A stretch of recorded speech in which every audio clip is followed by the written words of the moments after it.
कौन ब्रह्मा का पिता है, कौन विष्णु की माँ, शंकर का दादा कौन है, हमको कूदे बता।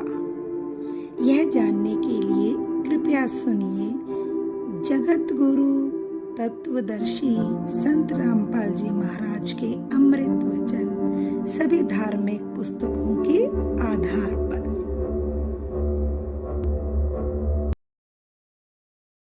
सत कबीर की दया अत आदरणीय गरीबदास साहिब जी की अमृतवाणी मंगलाचरण। गरीब नमो नमो सत पुरुष को नमस्कार गुरु के नहीं, सुर नर मनजन साधुआ संतो सर्वस दे नहीं। सतगुरु साहेब संत सब दंडो तुम प्रणाम, आगे पीछे मध्य हुए तिनको जा कुर्बान। नराकार निर्विषम काल जाल व बंधनम, निर्लेपम निज निर्गुणम अकल अनुबेषुंडनम। सोहम सुरति समाप्तम सकल समाना निर्तल, उज्ज्वल हिरंबर हर दमम बे पर वह अथा है। वार पार नहीं मध्यतम, अनाहद मंत्र सुखसलाद मंत्र, अजोख मंत्र बेसुन मंत्र, निर्वाण मंत्र थीर है। आदि मंत्र युगादि मंत्र, अचल अभंगी मंत्र, सदा सत्संगी मंत्र, लौलीन मंत्र गैर गंभीर है। सोहम सुभान मंत्र, अगम अनुराग मंत्र, निर्भय अडोल मंत्र, निर्गुण निर्बंध मंत्र, निश्चर मंत्र नेक है।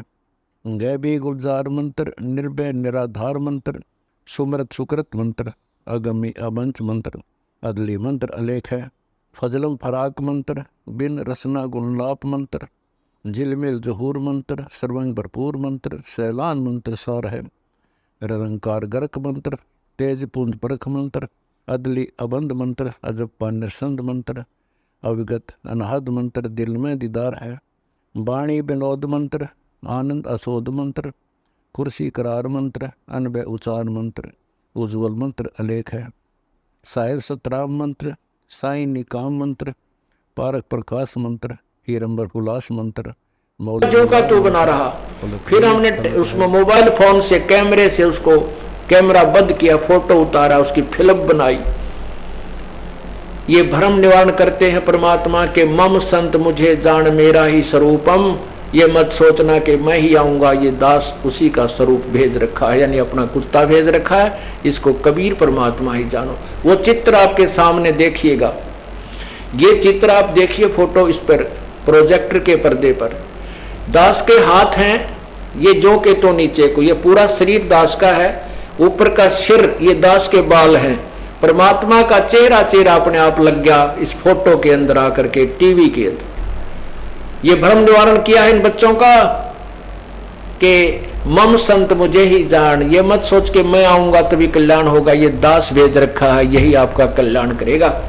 ये देख लो आपके सामने है, ये नीचे मेरा परना है, इसके काली धारी लगी हुई है, केवल ऊपर शीश मेरा है, आंखें और दाढ़ी। दाढ़ी, ये दाढ़ी भी सतगुरु की ऐसी नहीं है अन्य चित्रों में, ये विशेष दाढ़ी है, आप देख सकते हो। कहते हम वो लड़का आया हुआ है, वो खड़ा होना भाई कहाँ है, कोल्हापुर से आए हैं जो बच्चे, कहाँ है वो प्रकाश, वो खड़े हैं, वो भक्त खड़े हुए हैं, वो लड़का, कोई बात नहीं। तो इन्होंने फोटो उतारा, ये परमात्मा की महिमा हम कल ही मुझे आकर बताए, ये रो रहे थे और ये महिमा, ये अद्भुत चमत्कार परमात्मा का बता रहे थे। आप फिर देखिए उस चित्र को, अब ध्यान से देखो, नीचे पूरा शरीर दास का है, ऊपर सिर के ये बाल दास के हैं, ये आंखें। निसंदेह यो सतगुरु का हुक्म है, फूकन ही पर रंग। गरीब आग लगी खलल पड़ा, जले कुटिंदर हंस। निर्वासी निर्वाण पद सोनी होत विद्वंस। गरीब चल हंसा उस धाम चल, यो बन हरियल काल। खलक मुलक खलहल पड़े, कुछ डर ऐसी हाल। गरीब दीर्घ मंदर माल वे, सुख सागर सतलोक। चल हंसा उस धाम चल, यानी सुवास्तर धोख। गरीब बिरह पुंज जा प्रगटी, कैसे जानी जाए। श्वास उसासो रोवना, हरदम हक्का हाय। गरीब लगे पलीते बिरह के, रोम रोम सब गंत, लाई सृजनहार को यानी अग्नि बुझंत। गरीब ज्ञान बिरह गलतान है, तेजे भक्ति विलास, चौथे योग विवेक सब लावड़ हारा पास। गरीब शील संतोष और समदमा दया दिल के माही, जिनके खबर काल का हरगिज लगे नाही। गरीब नाम नगारा बजत है, तुर ही तत् सुभान, मुरली मूल उचारे है अनद नद अमान। गरीब बिरह अग्नि और ज्ञान का, अगर हेत मत सार, जिसे लागे उसे ले जड़े कर है छारम छार। गरीब बिरह का बान भर, माया सतगुरु मोही, खेच कशीस कशीस कह रे सतगुर आना लोही। गरीब बिरहमणि बोलता, कोलाहल मन माही, दिल दर्पण दुर्बीन गति अक्ष वृक्ष की छाही। गरीब अक्ष वृक्ष अस्थिर सदा, जय जय जय जन संत, बिरहा दाजन जोर है योग योग फूल फलंत। गरीब बिरहा सदा बिलास है, बिन बिरहे बड़ सोग, सतपुरी के राज लगे सभी दीर्घ रोग। गरीब बिरहा जलावे सो जले, अग्नि जले सो कांच, बोहर बोहर फिर नहीं आवना, शब्द समाना साच। गरीब बिरहा ज्ञान पताल में, शिखर चमक क्या आए, चौदिस चंपा चांदन चिच्छे लागी लाए। गरीब अग्नि अनहद जड़त है, प्रेम पत्थर शो लाग, चित चकमक चमकत है, ईश्वर लागी आग। गरीब गुणी ज्ञानी सिलगिया, चित चेतन चमकावे, खेड़ी खूब बिनान बुद्धि ऐसी हुआ लगा।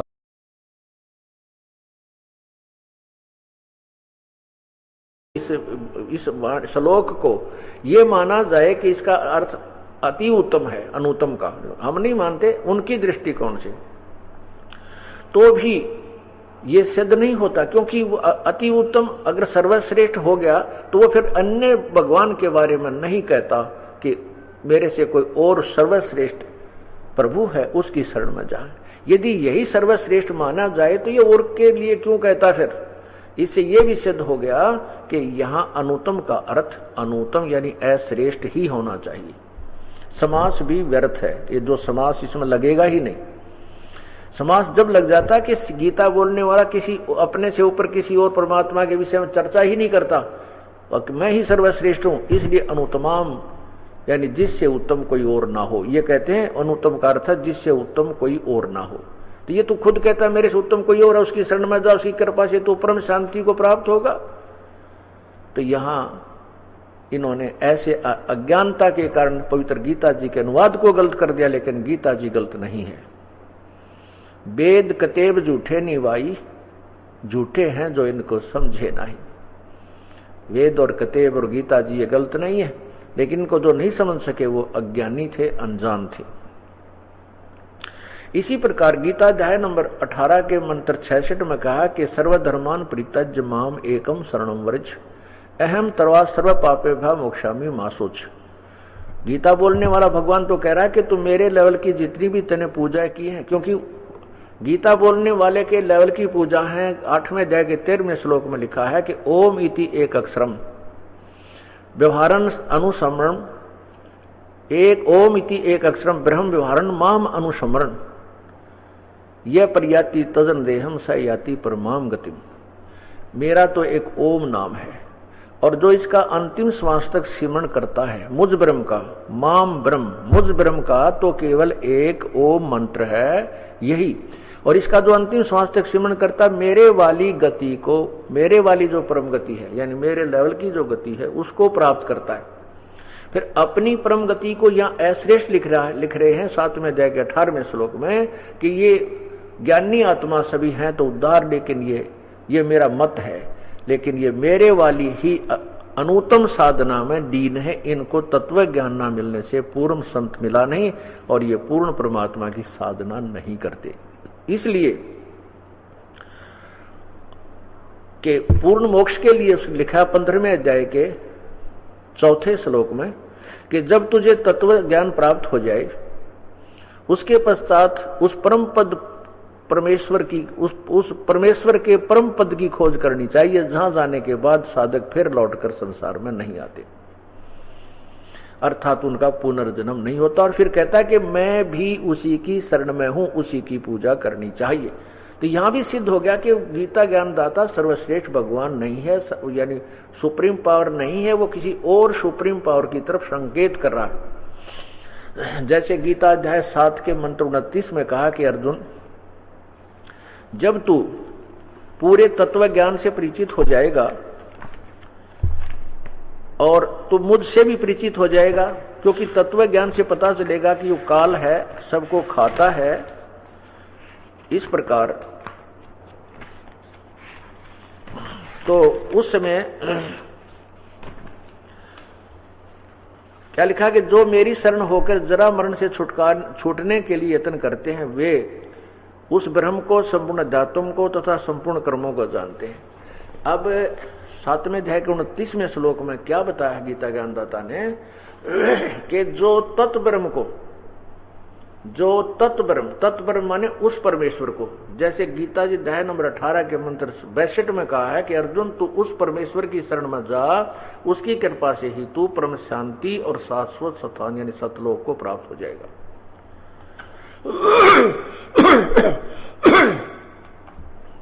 तो उस तत्ब्रह्म के विषय में निर्णायक ज्ञान दिया है। 7वें अध्याय के 29वें श्लोक में लिखा है कि जो उस तत्ब्रह्म, ब्रह्म तत्व, उस तत्ब्रह्म को जानता है और संपूर्ण अध्यात्म को जान जाता है, तो वो और संपूर्ण तत्व ज्ञान के बाद फिर सब कर्मों का पता लग जाता है, कौन सा कर्म हमने करना चाहिए अध्यात्म में, कौन सा नहीं करना चाहिए, कौन सी पूजा छोड़नी चाहिए, कौन सी ग्रहण करनी चाहिए। उसके पश्चात जब उसको पूर्ण ज्ञान हो जाता है तो वो साधक उस परमात्मा को जानकर, पूर्ण परमात्मा को और पूरे अध्यात्मिक ज्ञान को जानकर, और जो मैं ज्ञान तुम दे रहा हूं इसको आधार मानकर, इसके शरण हो करके, इसी के आधार पर जो निर्णय काम करता है, तो फिर वो तो व्यक्ति यहाँ की कोई, संसार की कोई इच्छा नहीं करेगा किसी भी वस्तु की, वो जन्म और मृत्यु से छूटने का ही प्रयत्न करता है। ये देखिएगा गीता अध्याय नंबर 7 श्लोक 29, ये है गीता अध्याय नंबर 7,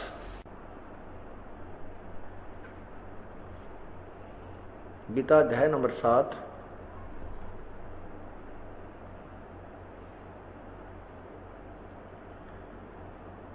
और यहां देखिएगा 29 श्लोक नंबर 29, ये वाला, ये 29, इसमें लिखा है, संस्कृत देखिएगा इसकी,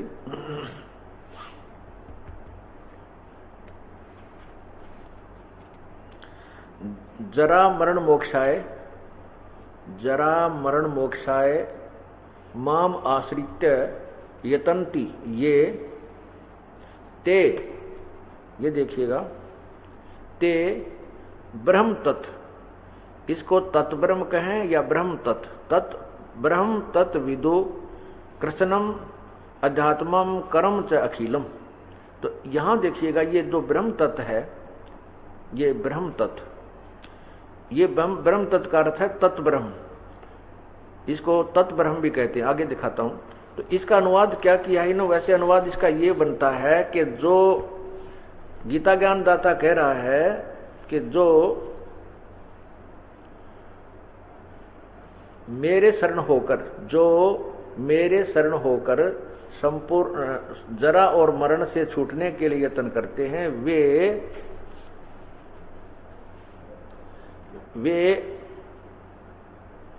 उस ब्रह्म को, तत् ब्रह्म, या इन्होंने सही कर दिया, ये देखिएगा, तत् यहां ले लिया तत् और यहां ब्रह्म, यानी यहां उस और यहां ब्रह्म, उस ब्रह्म को, तत् ब्रह्म, उस ब्रह्म को, यानी कोई और परमात्मा है, तत् ब्रह्म को,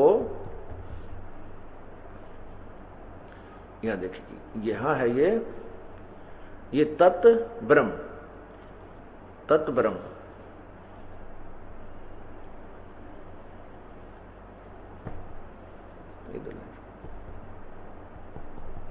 देखना ये तत्व ब्रह्म यहां इन्होंने किया, हाँ यहां रखा कर, ऐसे रखो, हाँ ये है। अब जो क्लियर करना चाहता हूं ये तत्व और ये संस्कृत में ब्रह्म, उस ब्रह्म का अर्थ है उस परमात्मा, ब्रह्म का अर्थ भगवान होता है। तो ब्रह्म यदि उस ब्रह्म को तत्व ब्रह्म, तो यहां 8वें अध्याय के उस ब्रह्म को, संपूर्ण अध्यात्म को तथा संपूर्ण कर्मों को जानते हैं, जो मेरे शरण होकर अर्थात मेरे द्वारा दिए गए ज्ञान पर आधारित होकर तत्वदर्शी संत की खोज कर लेते हैं। उनसे तत्व ज्ञान समझने के उपरांत वे तत्व पूर्ण रूप से उस परमात्मा को और पूरे अध्यात्म ज्ञान को समझ लेते हैं। अब क्या बताना चाहा है कि जैसे गीता ज्ञान दाता प्रभु कह रहा है कि मेरे शरण होकर जो मैं ज्ञान दे रहा हूं, क्या दे रहे हैं वो ज्ञान कि मेरी भक्ति करनी है तो मेरा ओम नाम है, और इससे जन्म और मृत्यु अर्जुन तेरी और मेरी सदा बनी रहेगी और किए हुए कर्म का फल ही मिलता रहेगा। और जो मेरे अतिरिक्त अन्य देवताओं की पूजा करते हैं वो भी मूर्खों की पूजा है, यानी ब्रह्मा विष्णु महेश और इससे नीचे जितने भी देवता अन्य देवताओं में आते। गीता जी के अध्याय नंबर 7 के मंत्र 12 से लेकर 15 और फिर 20 से लेकर 23 तक स्पष्ट किया है, और 9वें अध्याय के 20, 21, 22, 23 में स्पष्ट किया है कि जो अन्य देवताओं की पूजा करते हैं उनकी वो साधना शास्त्र विरुद्ध है, और तीनों गुणों की पूजा करने वाले रजगुण ब्रह्मा, सतगुण विष्णु, तमगुण शिव जी की पूजा करने वाले भी साधक मोक्ष नहीं प्राप्त कर सकते। इसलिए पूर्ण मोक्ष के लिए पूर्ण उस तत्व ब्रह्म यानी उस परमात्मा की शरण में जा। तो यहां कहा है कि जो उस तत्व ब्रह्म को जान लेते हैं, संपूर्ण आध्यात्मिक ज्ञान से परिचित हो जाते हैं, वो फिर केवल जन्म और मृत्यु से ही छूटने का प्रयत्न करते हैं। वो संसार की कोई डिमांड नहीं करते किसी भी वस्तु की। परमात्मा कहते हैं क्या मांगू कुछ थिर न रहाई, देखत नैन चला जग जाई, 1 लख पूत 1.25 लाख नाती, उस रावण के दीवान बाती। परमात्मा कहते कितना मांगू भगवान, तो यहाँ की जो वस्तु जो यहाँ का भौतिक सुख के मांगू, 1 पुत्र मांग लूं, थोड़ी सी संतान संपत्ति मांग लूं, मान ले 20-30 एकड़ जमीन ले लूं, मांग लूं 5 कोठी मांग लूं, और वही और भी कार मांग लूं, 1-2 फैक्ट्री मांग लूं, वो भी मिल जाए। ये रहता कौन नहीं अपने साथ। उसका उदाहरण दिया है कि क्या मांगू कुछ थिर ना रहाई, थिर माने कोई स्थायी नहीं है वस्तु, और देखत नैन चला जग जाई, आंखों के सामने दुनिया जो करोड़पति है वो 1 मिनट में मर जाते हैं हेलीकॉप्टर में गिर कर, और वो अपनी ही संपत्ति का नीचा दब कर मर जाते हैं, वो संपत्ति यही रह जाती है। देखत नैन चला जग जाई, 1 लख पूत 1.25 लाख नाती।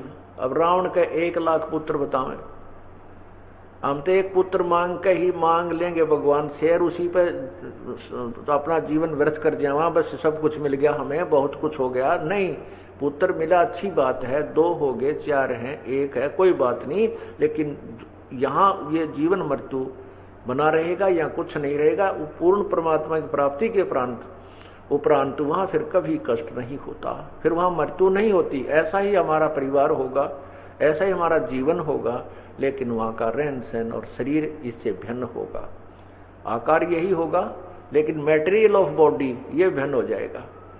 जैसे एक तो मिट्टी का मटका बनाओ, एक तो मिट्टी का प्याला हो, एक सोने का प्याला हो, सोने की बनी हो चीज, तो उसमें बहुत अंतर। मिट्टी का तो पड़ते टूट जा, गिरते ही फूट जाता है, और सोने की बनी हुई वस्तु स्थायी होती है, उसको जंग नहीं लगता, वो नष्ट नहीं होता। इसी प्रकार सतलोक में हमें शरीर मिलेगा, वो एक तत्व का नूरी तत्व से बना हुआ होगा, उसमें कोई मिक्स नहीं होगा, वो कभी नष्ट नहीं होगा। तो यहाँ यही बताना चाहा है कि क्या मांगू। अब रावण का 1 लाख पुत्र थे और 1.25 लाख नाती, और उस रावण का फिर कोई दीवान बाती, यानी सब नष्ट हो गया, कुल ही नष्ट हो गया। सर्व सोने की लंका होती रावण से रणधीरम, एक पलक में राज विराजे जम के पड़े जजीरम। ओए होए, उस परमात्मा की भक्ति ना करने से कहते हैं सर्व सोने की लंका होती रावण से रणधीरम। सारी सोने की लंका थी, इतना धन था उसके पास, कुबेर भी उसके आगे हाथ जोड़ता था। और फिर तत्व ज्ञान ना होने से, गलत साधना करने से वो रावण एक पलक में राज विराजी, वो राज्य भी नहीं रहा, विराज हो गया, राज से रहित हो गया। तो यहाँ ये बताते हैं कि वो तत्व ज्ञान से के बाद वो साधक इतना परिचित हो जाता है कि यहाँ की वस्तु की डिमांड नहीं करता, जन्म और मृत्यु से छुटकारे का ही बार बार प्रयत्न करता है। तो यहाँ लिखा है, साथ देखा अपने 7वें अध्याय का और ये 29वें मंत्र में कहा कि वो तत्व ब्रह्म को समझ लेता है। तो 8वें अध्याय के प्रथम मंत्र में ही अर्जुन ने प्रश्न कर दिया परमात्मा, किम तत् ब्रह्म पुरुषोत्तम, कि हे पुरुषोत्तम वो तत् ब्रह्म कौन है, उसके विषय बता मुझे। अब फिर देखिए पवित्र गीता जी, ये देखिए पवित्र गीता जी,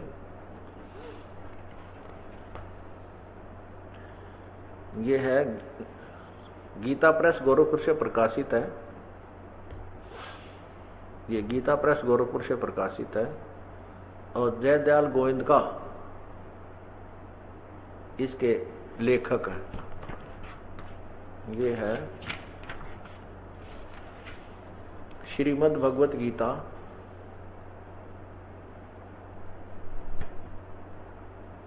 और यहाँ नीचे देखिएगा गीता प्रेस गोरखपुर, और इसके अध्याय नंबर 7 के अभी आपको मंत्र नंबर 29 को दिखाया, अध्याय नंबर 7 और ये मंत्र नंबर 29 ये रहा। इसमें यहां इसका अनुवाद है, तो इसमें लिखा है कि जो मेरे शरण होकर जरा और मरण से छूटने के लिए यत्न करते हैं वे पुरुष यानी वे साधक तत् ब्रह्म, ओहो ये देखो तत् ब्रह्म, आप यही रखो इनको ऐसे ही दोनों दिखने दे, ये भी ये तत् ब्रह्म, ये तत् और ये ब्रह्म, यानी तत्व माने उस ब्रह्म को यानी उस भगवान को, उस परमात्मा को जानते हैं और संपूर्ण अध्यात्म और संपूर्ण कर्मों को जानते हैं। यहां आइएगा, देखो ये 8वां अध्याय प्रारंभ हो जाता है इसी पृष्ठ पे, ये 8वां अध्याय। इसमें प्रथम ही मंत्र में अर्जुन उवाच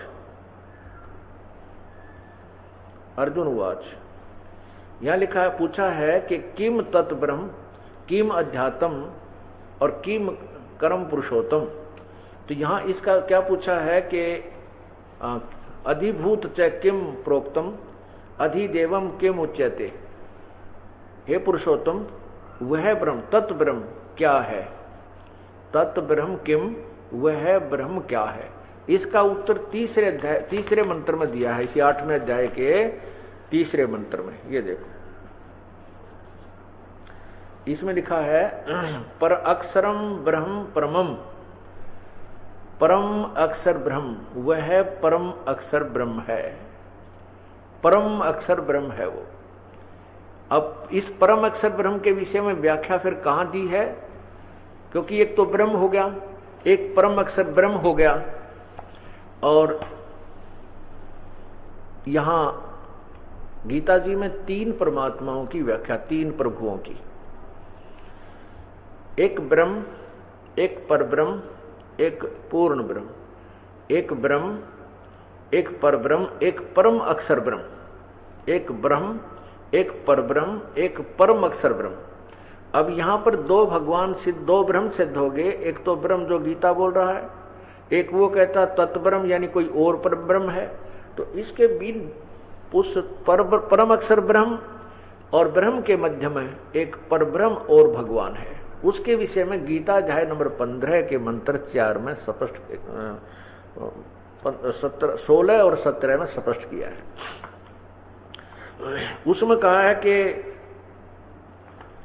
15वें अध्याय के 16वें श्लोक में लिखा है कि इस संसार में, इस संसार में दो भगवान हैं।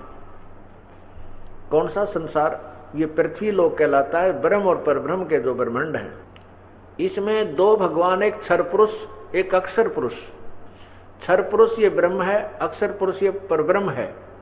और तीसरा है, इन फिर 15वें अध्याय के 17वें श्लोक में लिखा है कि वास्तव में पुरुषोत्तम, जो जिसको हम पुरुषोत्तम कह सकते हैं, जिसको भगवान कह सकते हैं, वो तो इन दोनों से भी न्यारा है। क्षर पुरुष और अक्षर पुरुष यानी ब्रह्म और परब्रह्म से भी अलग है। वो परम अक्षर ब्रह्म, परम अक्षर पुरुष, वो तीसरा है। तो उस तीसरे के शरण में जाने से ही जीव का छुटकारा होगा। अब देखिएगा, यहां देखना, ये गीता अध्याय नंबर 15 और इसका संस्कृत यहां पर देखिएगा 16, इसका मंत्र है 16, अध्याय 15 का ये मंत्र नंबर 16। इसमें लिखा है द्वौ इमौ पुरुषौ लोके क्षर च अक्षर एवं च क्षर सर्वाणि भूतानि कटुस्थ अक्षर उच्यते। इसलिए लिखा द्वौ इमौ पुरुष लोके। इस लोक में दो प्रकार के पुरुषों माने भगवान हैं। इमौ माने इस, लोके माने संसार में, पुरुषों माने दो, माने दो प्रकार के पुरुष माने भगवान है, एक क्षर पुरुष और एक अक्षर पुरुष। एवं माने इसी प्रकार इन दोनों के लोकों में सभी प्राणियों के शरीर सर्वाणि भूतानि